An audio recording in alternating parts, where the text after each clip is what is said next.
I cannot talk about my own house or what's happening outside my own bedroom door, but it is astounding. It is astounding. And I'm not going to ask for a green light if I can say that it is astounding. The oppression and neurosis involved with not being able to talk about what's going on outside of my windows and what's taking place outside of my bedroom door or even in my own room. I can hardly take this anymore. My Mia Moore woke me up out of REM, okay? And because of the traumatic events of yesterday, it's just constant in here. Every day, another traumatic event. I mean, I know that the good guys and gals, I know that they've got to think, is this good for Heidi to go through this literally every day for 4 years? Well, but they're experienced at this, and I'm the new one at this. They know about terror cells and hostage situations. That is what it's like when you're a hostage with Muslim fucking terrorists. I'm in a city of them. And their police and fire and everybody, fuck, name it, check the list, protects this ISIS sanctuary. So I'm fucking fucked. I couldn't believe Jesus told me to move back from Los Angeles. I would have rather have stayed at Santa Monica Beach. It was getting dangerous with the Mexican drug cartel and Triad. I knew that.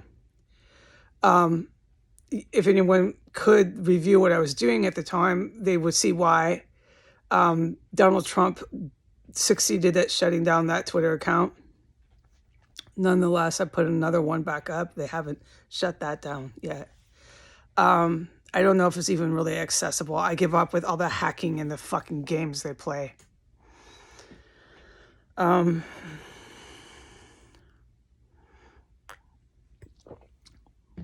But I remember saying, is it safe because it's so close to New York City, dude? Is this really a good idea?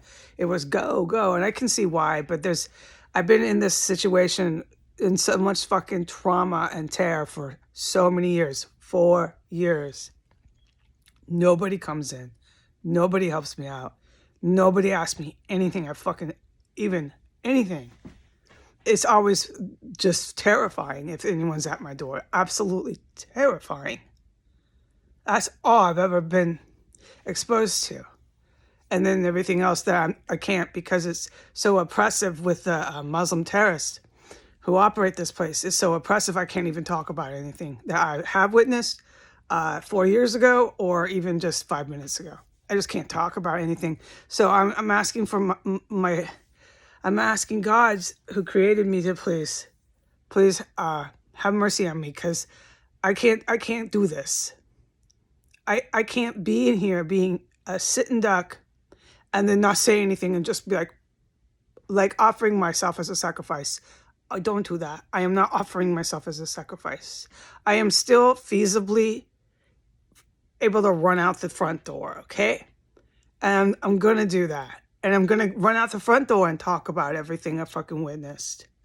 I'm not taking this shit anymore. I'll go to the park and do it. It'd be better if I could film it in here, where I witnessed it like a logical person.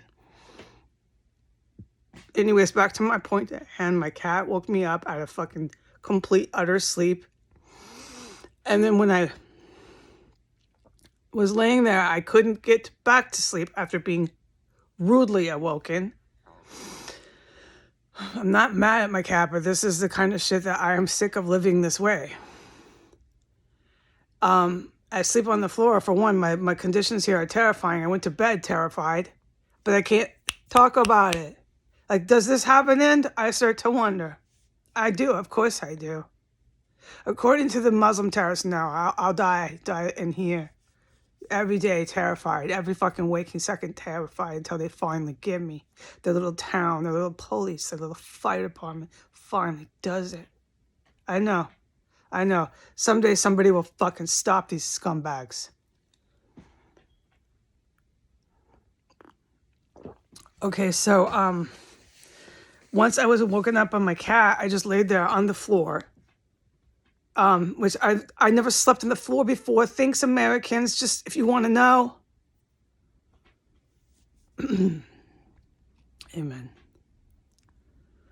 And I just couldn't believe how the cops were upstairs with everything I witnessed all these 4 years. All these fucking cops were upstairs. I couldn't see when I had to open the door. I only saw one. There was nobody else in the hallway. They cleared the area, floor 2. When I filmed that investigation on me again at my door in their terrorist cell, it was such a ruse. What is the term? I can't remember it. It was such a fake. It was such a fake, false.